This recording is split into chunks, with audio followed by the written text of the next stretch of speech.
Jacob went on his way, and the angels of God met him. When Jacob saw them, he said, "This is God's camp." So he called the place Mahanaim.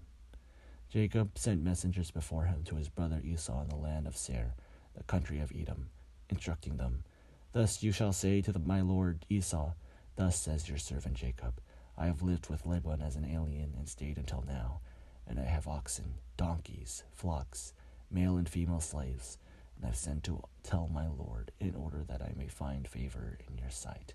The messengers returned to Jacob, saying, "We came to your brother Esau, and he is coming to meet you, and 400 men are with him."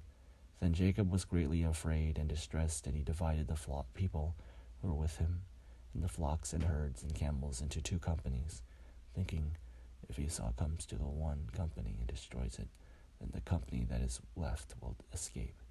And Jacob said, "O God of my father Abraham, and God of my father Isaac, O God who said to me, Return to your country and to your own kindred, and I will do you good.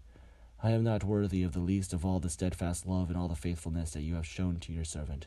For with only my staff I crossed this Jordan, and now I have become 2 companies.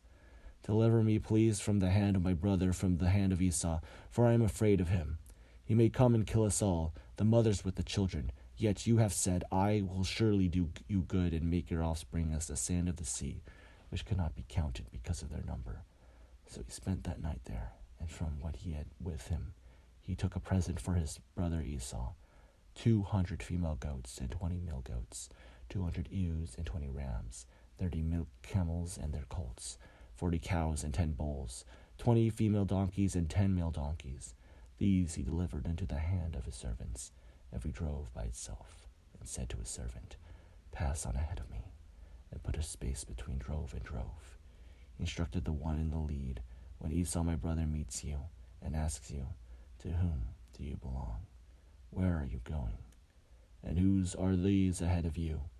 Then you shall say, They belong to your servant Jacob. They are a present sent to my lord Esau, and moreover he is behind us." He likewise instructed the 2nd and 3rd, and all who followed the droves.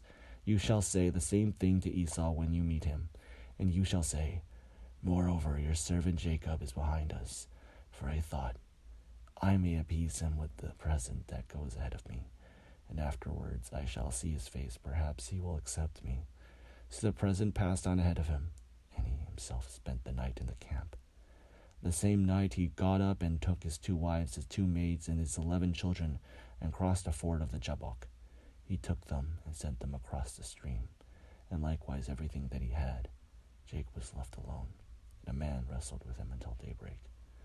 When the man saw that he did not prevail against Jacob, he struck him on the hip socket, and Jacob's hip was put out of joint as he wrestled with him. And he said, "Let me go, for the day is breaking." But Jacob said, "I will not let you go, unless you bless me."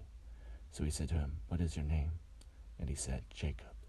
Then the man said, "You shall no longer be called Jacob, but Israel, for you have striven with God and with humans, and have prevailed."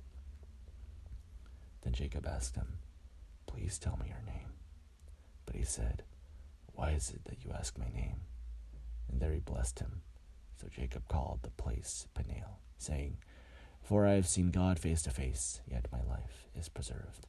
The sun rose upon him as he passed Peniel, limping because of his hip. Therefore, to this day, the Israelites do not eat the thigh muscle that is on the hip socket, because he struck Jacob on the hip socket at the thigh muscle.